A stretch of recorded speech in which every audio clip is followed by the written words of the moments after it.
They were laughing at us on the radio again. Not the chorus of a single voice, but a studio of men certain the world still bent toward them. The announcer rolled his vowels like marbles in a bowl, calling the Americans sky giants with clay feet, and the studio laughed on cue, a tinny burst of mirth that traveled over clouds and salt water and straight into a small room where young men stood around a wall of maps. The laughter was brittle and sounded like glass waiting to break.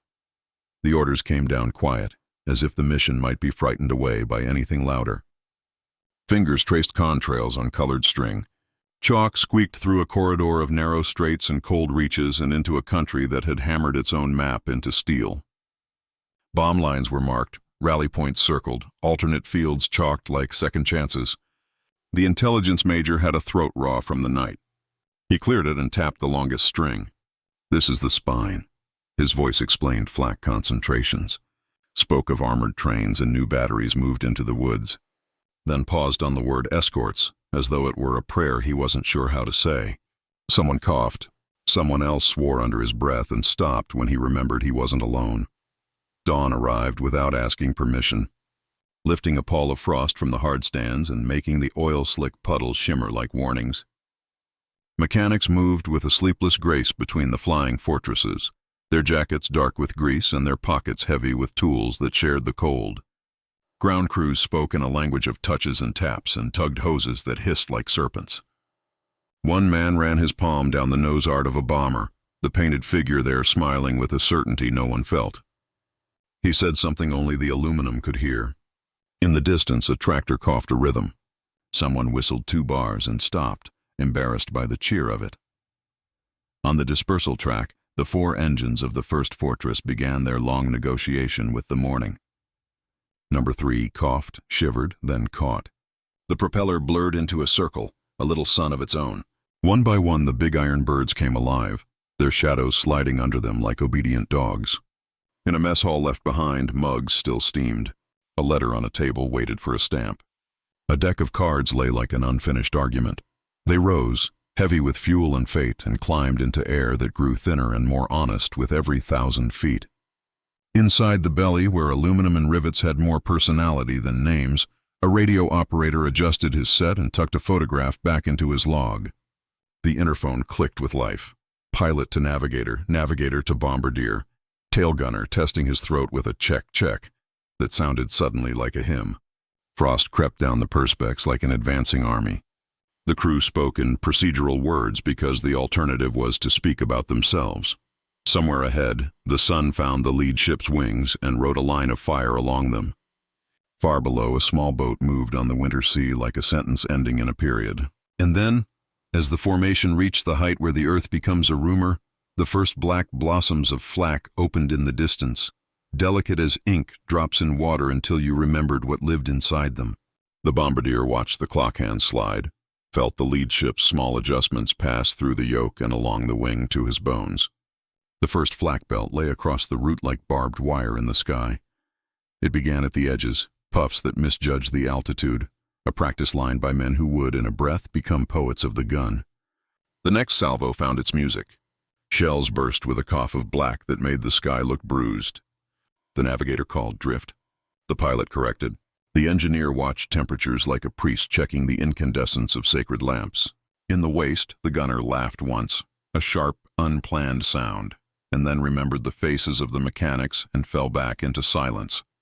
A fragment of steel tapped the fuselage and stayed there, as if it had decided it liked the company. When the fighters came, they came from the sun as if the star had fractured into shards of speed. At first only specks, then needles, then the distinct hungry lines of machines built to close distance. The call-outs fractured into overlapping prayers. 12 high, 9 level, 3 diving. The fortresses tightened, wings overlapping air like hands finding hands in a crowd. The pilots flew formation so hard their shoulders cramped and the skin at the base of their necks went numb. In the ball turret, a gunner was a man inverted over the earth, his feet a rumor above him, his world the ring of his sight and the disappearance of fear each time the tracers stepped away from his guns like pearls on a necklace. A fighter flashed through, its belly raked gold by the nearest sun, and for a second the 2 pilots, the one in the fortress, the one in the fighter, stared through their respective transparencies and recognized the same soul folded differently. Over the target, the world turned to arithmetic. The lead ship's Norden sight, a cyclops with a cold glass eye, asked for headings and wind drift and true speed. There is a quiet that replaces the interphone in those moments, a quiet made of the weight of what is about to happen. The bombardier put his thumb to the release as if he were blessing a congregation. Bomb doors yawned, making the big planes for a moment lighter in spirit and more vulnerable in body. Anti-aircraft guns below wrote an angry script up the air, reading punctuation on aluminum. The line from the lead ship to the hundreds behind it was as straight and fragile as silk. The bombardier breathed out, and the bomb stepped into gravity in a long, evenly spaced sentence whose subject and verb had been argued about for years and would be for years to come. Fire spoke in orange syllables below. Smoke lifted like pages torn from a book of weather. A factory roof became a toy. A rail yard jumped. A road stitched itself shut with wreckage. There was no triumph in it. The bombardier watched the ripples of blast run outward, watched roofs lift and settle with the slow despair of a tired chest. He wanted to say something to the navigator, but knew the man was looking at the same map. Only his was drawn in conscience. The release toggles cooled under his thumb. He closed the doors. The turning home was through a second storm. The flak. Gunners knew now what height the fortresses preferred to keep secrets. They arranged their bursts like a necklace you could not take off. Fighters fired through it, risking even their own alignment for a shot worth a story. In the right waist, a gunner thought of a strip of beach so narrow it seemed to be balancing the ocean. He kept firing. In the left, the smell of cordite and sweat was a geometry of nausea. A burst caught the tail of a ship 2 boxes over. Its rudder shuddered but held. The crew in that ship spoke sentences composed entirely of first names and verbs. Hold. Feather. Pump. Bail? No. The pilot there flew with his knees for 20 seconds and told no one. Later he would tell everyone, and it would still be too small a story for the act. Home was a direction that kept receding the more you thought about it. The channel lay somewhere ahead like a promise made to a child. Behind them, the target's smoke learned how to become a weather system. Ahead of them, the clouds tried on shapes: cathedral, ship, horse. In the top turret, the engineer traced the seam between aluminum panels with his eyes and imagined it the seam in a coat his mother had mended years before. The crookedness of the thread a mark of affection rather than skill. Fuel readings were a little worse than hoped. The cold kept eating. Below, fields were not silent, though from 5 miles up they seemed so. A farmer watched a sovereign sky bruise. He lit a cigarette he had promised to save and never did. A woman, on a bicycle, stopped to watch the contrails, and felt for a moment that the lines written there were a message only she could read, if she had the right eyes. A boy traced the formation with a finger in the air, copying the sky's handwriting and getting the spelling wrong in a way only childhood grants. Farther along, in a town still learning to live with sudden absences, a siren tested its throat and found it had one more wail in it. Over water, the sound inside the fuselage changed. It always did. The sea is a metronome, and even at altitude you can feel it drag the seconds into a steadier beat. The pilot let his shoulders drop a fraction. The co-pilot rolled his neck and heard a vertebra click back into the century before this one. In the tail, the gunner found he could finally taste the gum he had been chewing for hours. The radio operator, who had carried for 1,000 miles a message he was glad no one asked him to send, reached into the pocket where he kept his photograph and touched the corner until it turned warm. They came back over the English coast in a staggered procession. Ships missing from slots like teeth a child will not admit have fallen out. Air-sea rescue boats moved below, their wakes making diagrams of hope. As they crossed the shore, the airfields announced themselves the way home always does in winter, with a certain dampness, a certain green you have to squint to notice. The pattern filled with planes limping and planes strutting and planes too proud to show how tired they were. Wheels came down like grace. Tires kissed runways as if those were their real loves after all. On the hard stands again, silence fell in odd places and noise flourished in others. Men climbed down ladders with the stiffness of machine parts cooling. Medics counted and did not count. A chaplain with oil on his hands moved from ship to ship, not preaching, only asking for first names. At a blackboard, someone chalked the tally, and the spaces between numbers were the size of rooms. The debriefing coffee tasted like a promise no one intended to keep. Cigarettes burned to the filter without being noticed. In a corner, a navigator kept tracing with a pencil the line they had flown, drawing it again and again until he discovered he was drawing a shape that, if you squinted, looked like a hand open for help. The reply to the taunting voice came without words. It had been written already in the contrails stacked in cold layers. In the moving geometry of box formations so large that a man could stand on a hill at noon and feel the temperature of the day change as the shadow passed. It was written in the black grease that would never come out of a mechanic's cuffs, in the greenish bruise on a shoulder where a gun had tried to become part of a body, in the jolt of a landing gear that was more relief than pain. Somewhere across the sea, a studio microphone hung quiet, and the men who had laughed into it sat in a room that had lost power for a moment. Not long, just long enough to remind them what darkness is. They stared at a map with new holes in it. Night found the field slower than morning had. Lamps were hooded. Bicycles clicked past the Nissan huts like careful metronomes.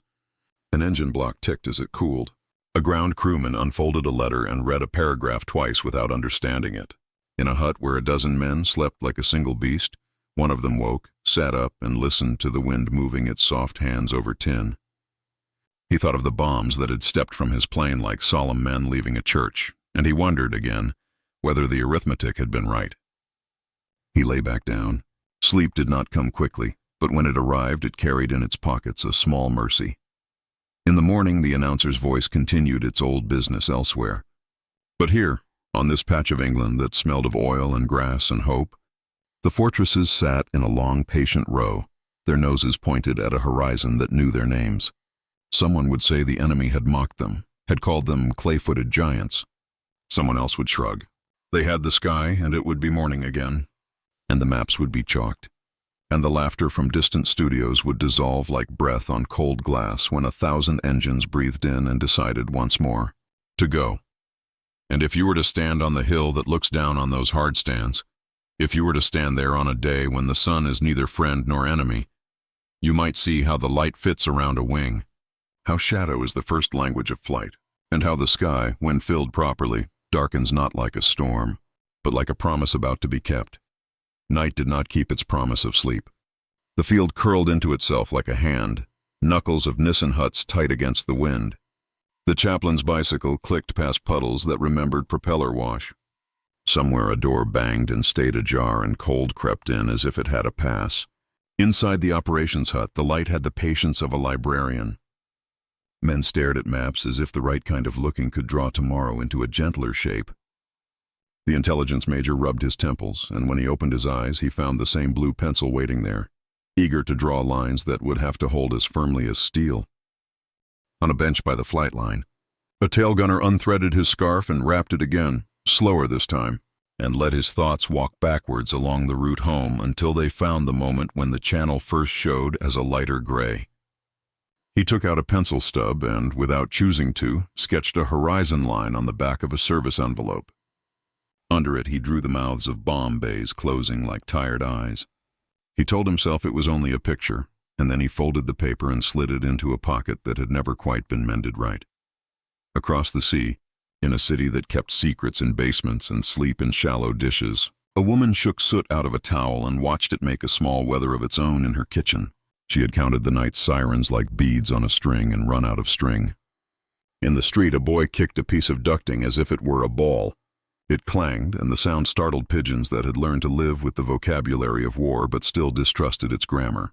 In a room lit by a candle in the cold, a man hunched over a radio set and repositioned the microphone as if it, too, might change its mind. He had laughed into that microphone before.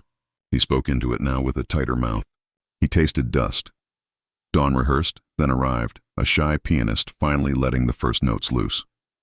The weather officer, a man whose speech always wore a raincoat, rapped a knuckle on the glass front cabinet where maps grew older by the hour.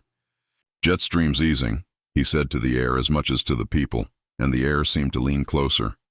A sergeant set mugs down like low, warm beacons. The operations board took a breath. A new string went up in a color that made men blink and pretend it was the light. If you walked the line, you could see how the night had clung to the planes. Oil like black amber at the edges of inspection panels, frost like soft salt on the plexiglass. Mechanics spoke in grunts and nods and a language made of spanners. One man climbed a ladder and pressed his ear to a cowling as if listening for a baby's heartbeat. Then he laughed under his breath, ashamed of the softness and unwilling to let it go entirely. They'd changed a cylinder head by torchlight at 3, and the torch's smell hung in the air like a memory that refused to wash out. The photo. Interpreters came in with their paper ghosts and spread them on a table that had once been a dining room piece and would be again in some later life if wood could live that long. Roof lines and railheads and chimneys leaned toward their fingertips. Smoke made questions no one could answer with numbers. Damage across the rolling mill, tracks cut here and here, secondary fires in the coal yard, one of them said in the tone of a man reading weather into a story. Someone asked, "Worth the price?" And nobody answered, because if you answered once, you would have to answer every time and there would be no time left for flying. At briefing, they were told what they were always told and then told something new. The major pointed once, twice, 3 times. "Mass," he said at last, and the word sat on the table a moment before anyone touched it. "Mass," he said again. "We've been a fist. Tomorrow we are the arm and the shoulder and the body behind it." A murmur moved through the room like wind through wheat. Numbers that had lived only on paper stepped into the shape of reality. 1,000 was no longer a boast, but the weight of fuel and metal and breath. Somebody whistled a single note and let it die there, a flare that burned out before it could signal anything. The news went down the line in a way that made the day longer. Ground crews inventoried in silence, broken only by the relief of discovering something unsecured and securing it. Ammunition belts were fed with a tenderness you reserve for things you trust not to betray you. In the radio hut, a man standardized frequencies until even the numbers felt warm. Pilots walked the length of silver wings as if measuring the distance between fear and its cure. In a barracks that smelled like damp wool and old jokes, a navigator unfolded a map so large it needed the table to remember it was a map and not a sail. He pinned one corner with a tin of tobacco, the other with a mug that had seen more arguments than tea. He ran a finger down the spine of the root, and then closed his hand to hide the tremor that wanted to live there. In the next bunk, a bombardier took apart and reassembled a sight that had become in his hands the closest thing to prayer he trusted. He had never been devout. He was not sure what the right words were for asking mercy of glass and gear and the way air took hold of falling shapes. Night came early out of habit, and with it the small ceremonies. Letters written on knees, lines turned back because they said too much, then rewritten so they said just enough that a reader could build the rest out of the furniture of her own hope. A photograph set face down because looking at it was like staring at a cliff and thinking about the jump. Laces double-tied. The quiet act of taking from a pocket the piece of flak a man had saved because you have to hold on to the reminders of what you've survived, even if they are nothing but torn metal. At the enemy's airfields, engines were being pulled through by hand. Oil warmed with lamps, rumors collected like stamps. A fighter pilot stood on a wing route and studied the lines of a distant cloud as if it were a face he would meet in an alley. His mechanic touched the cowling and remembered a different machine, civilian and red and slow, that had smelled like summer. He rubbed the memory away with a rag until it came back cleaner and harder. Sleep found them as it could, in pieces. In the hour before alarms, the field held its breath like a swimmer under an unexpectedly long wave. When the first hand tapped the first shoulder, time came up for air. Lamps blinked alive. Boots thumped floorboards in a rhythm too precise to be accidental and too weary to be ceremonial. The mess line moved in inches and jokes. "Pancakes," someone said without irony, and it felt like a benediction. Engines lit one by one across counties. The sound suggested a nation rising from a chair it had not meant to sit in so long. In the pale before sun, groups took their places in a sky that was suddenly too small. They climbed into patterns you'd have called choreography if it weren't wearing the hard shoes of war. There were so many that distance turned them into punctuation, commas and dashes across thin blue paper. Farmers stopped fencing. Dogs howled as if remembering a story from their grandparents' paws. A woman held her breath until she grew lightheaded and laughed at herself, ashamed and delighted in equal measure to be foolish and alive. From the radio studio that had mocked them, a voice tried again for swagger and found only volume. "The Sky Giants return. it said, and the word giants had less curl in it. The sound went out across the stepped altitudes and touched a radio operator's headphones. He smiled without meanness. "Copy that," he said to no one, and the ship around him went on being what it was, a room that moved at 3 miles a minute and accepted human frailty with the patience of metal that has learned how often it is asked to do the impossible. The rendezvous lines shone like imaginary lanes in the air. Escorts took their stations, sleek as blades and no less intimate. A pilot in a silver fighter tilted his wing once in a gesture so brief it could have been an accident. The bomber beside him returned it, a nod across a divide that had never been that wide in the first place. They went over the water in such numbers that fishermen looked up and for the first time in a long time forgot to resent the sky. Flak-built fields ahead of them. The 1,000 became an idea the gunners could not fit into the sights all at once, so they tried for a piece of it, then another. The first belts were the old kind of guessing. The second were educated. The third spoke the grammar of the target and the speed of the day. The air looked moth-eaten. You could have reached out and plucked a black blossom and tucked it into a lapel, except that it would have turned your hand to rain. Inside, the voice of the lead ship was a steady river, current without rapids. "Left 2. Hold. Bombardiers, you have it." The long doors opened along bellies, and a draft of cold rushed through as if trying to make the ship reconsider. Hands went to toggles not as executioners, but as men releasing a burden that had been asking to be let go for miles. Below, a city tried to gather itself into the corners. Yards, sheds, kilns, rails, objects any child could draw, united against the mathematics yawning from above. Flags of flak stayed busy. The work went on.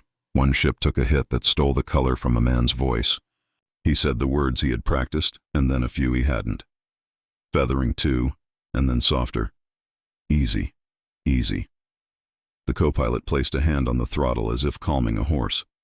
They dropped and held and dropped again until another ship slid down to own the slot they could no longer carry. It was choreography again, but this time the step came with a limp.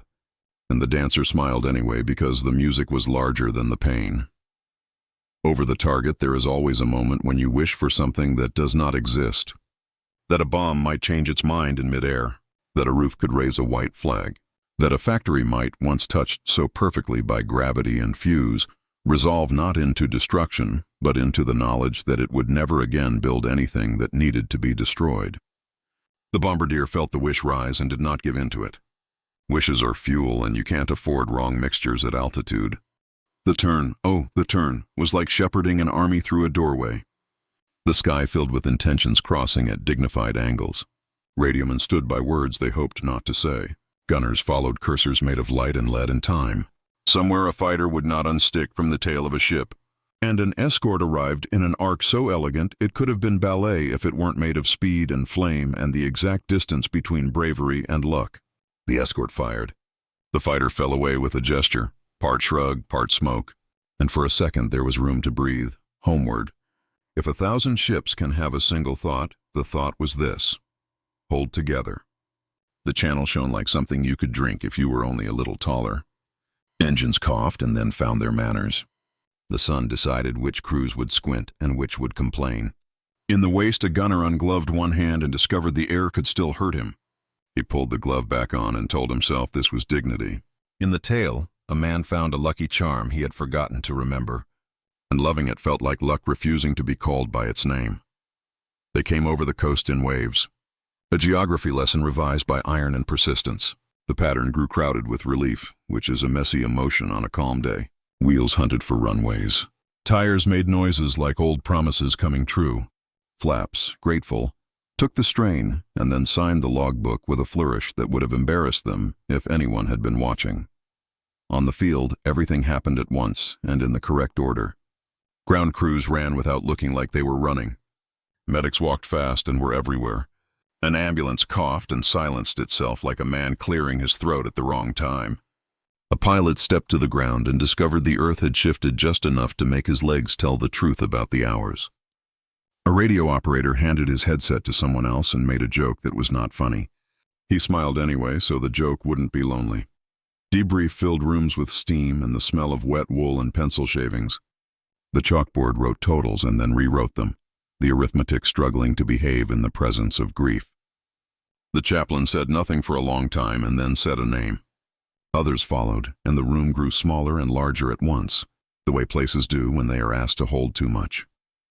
A photograph album appeared on a table and was closed again because seeing faces as faces was too hard. Better to keep them as shapes in memory for now, to be developed when the chemicals of time were less raw. Across the water, the radio studio tried for humor and landed on statistics. The door opened. A draft moved the paper on the announcer's desk. He held it down with a hand that shook and told himself it was only the cold.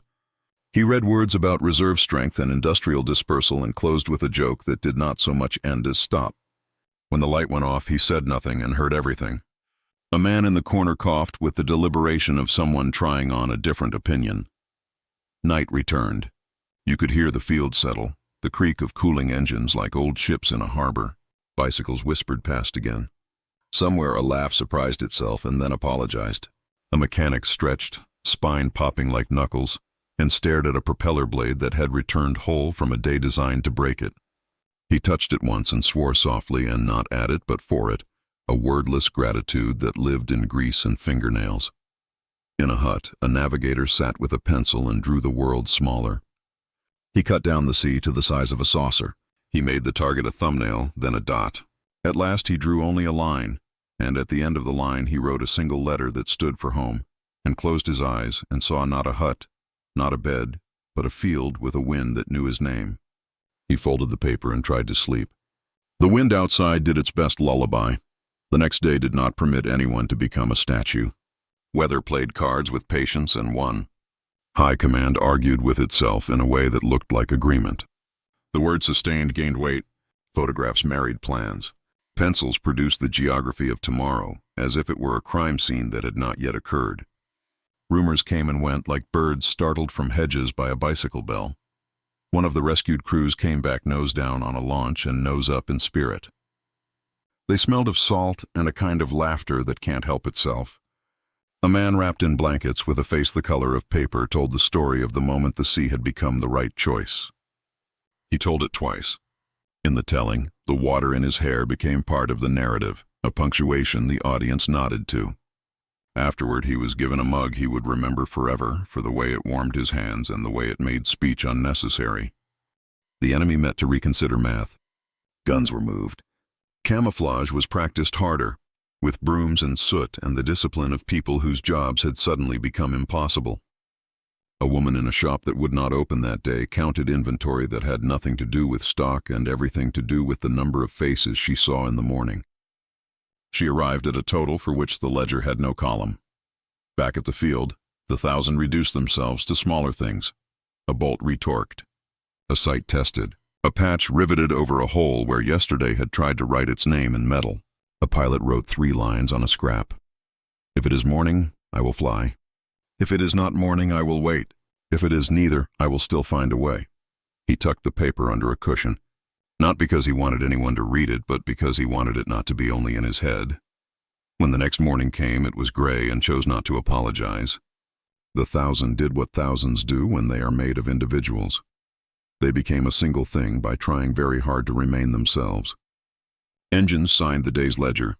Wheels found the same grooves they had cut yesterday and deepened them, which is as good a metaphor as any for persistence. A cloud opened a door and then another. They climbed, and from the ground it looked like weather building. From inside it felt like strategy made visible. An airman who had thought of himself as a man with a job looked out at a sky now full of jobs and decided he had a calling. "Left 2, the lead said again in the tone of voice that had learned a century of patience in a single season.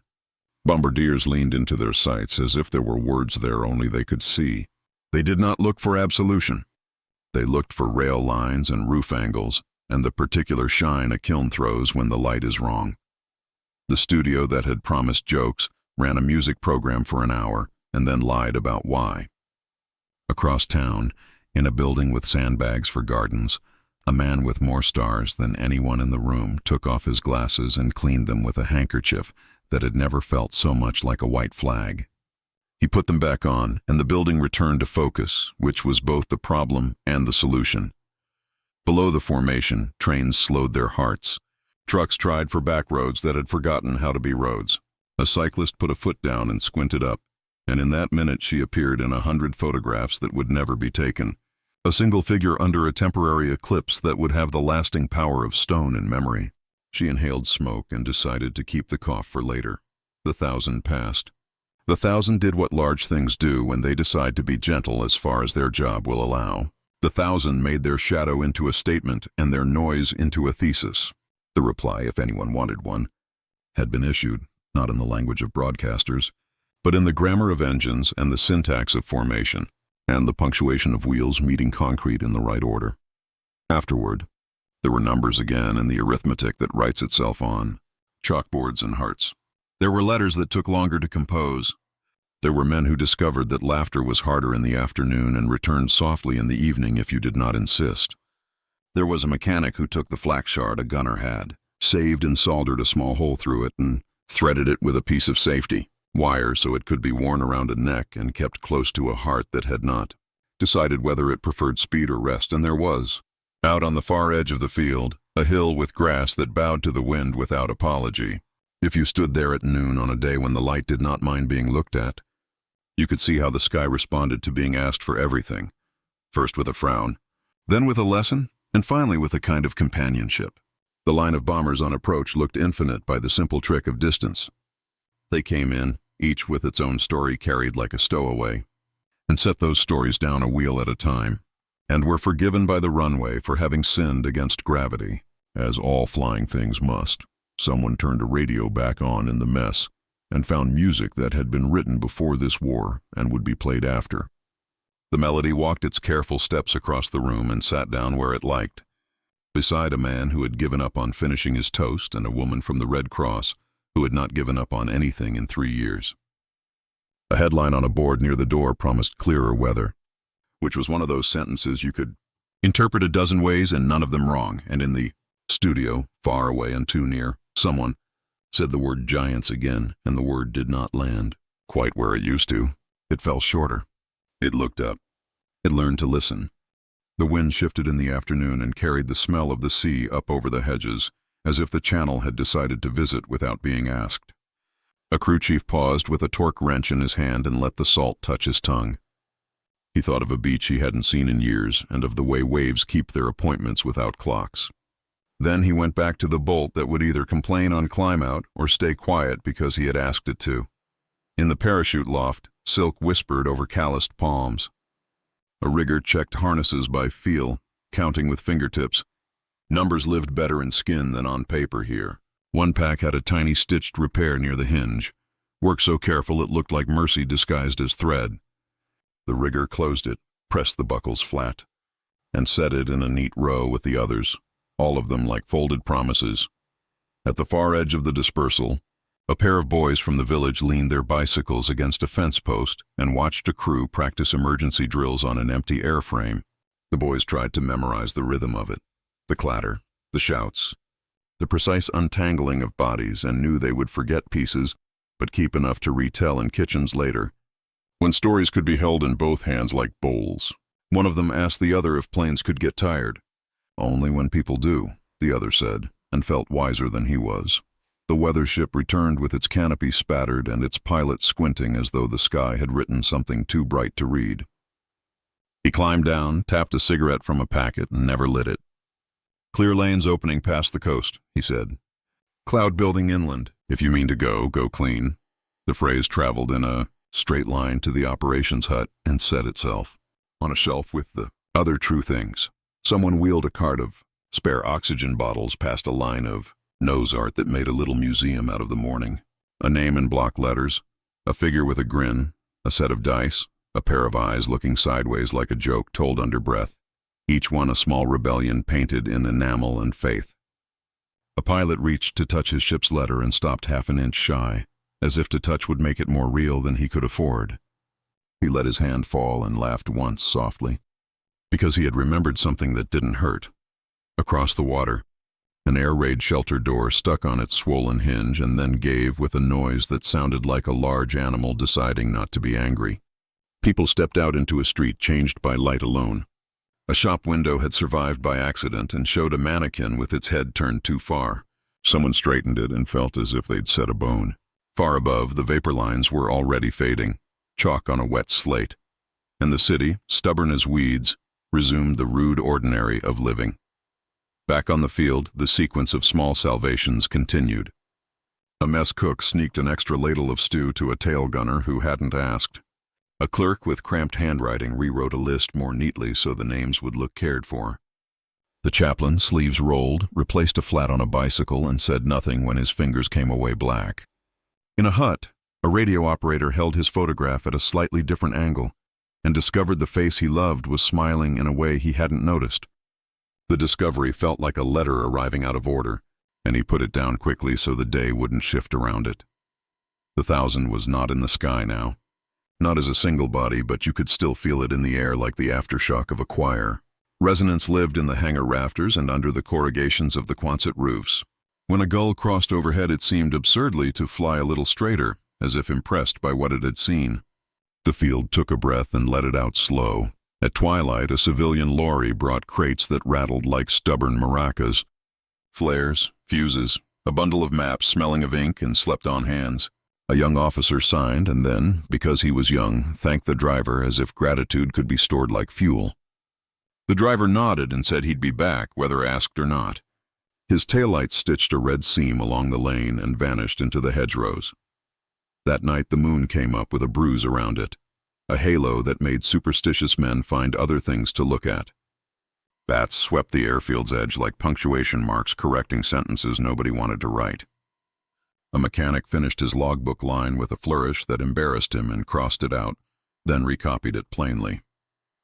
A navigator turned his pencil to a fresh point and, without meaning to, drew a perfect circle.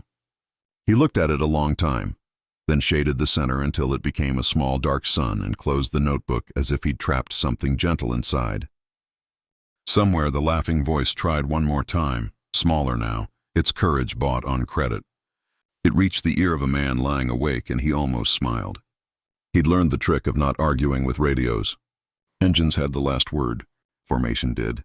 The way daylight undercut bravado did. The way 1,000 shadows can teach a lesson about scale that no sentence can hold. And in the earliest hour, when dreams loosen their grip but duty hasn't yet closed its hand, the field registered the softest sound. A single propeller turned by a patient arm. Metal and will negotiating the terms of morning. The engine caught, coughed, and settled, as if clearing its throat before speaking into a day that would ask again for everything. Far off a second engine answered, then a third, and the dark learned, once more, how to thin into dawn. By the time the first light touched the hard stands, the field was already awake, its chorus of metal and breath tuning itself to the simple, stubborn key of duty. Wheels rolled, hands found their work, and the night, having taught what it could, stepped aside. No speeches, no answers, only the certainty that when the sky called, they would rise, and when they returned, the earth would be here to hold them. And so the day began, as all the true days did, with engines speaking for those who had run out of words, and with the horizon opening like a door that knew their names. The end.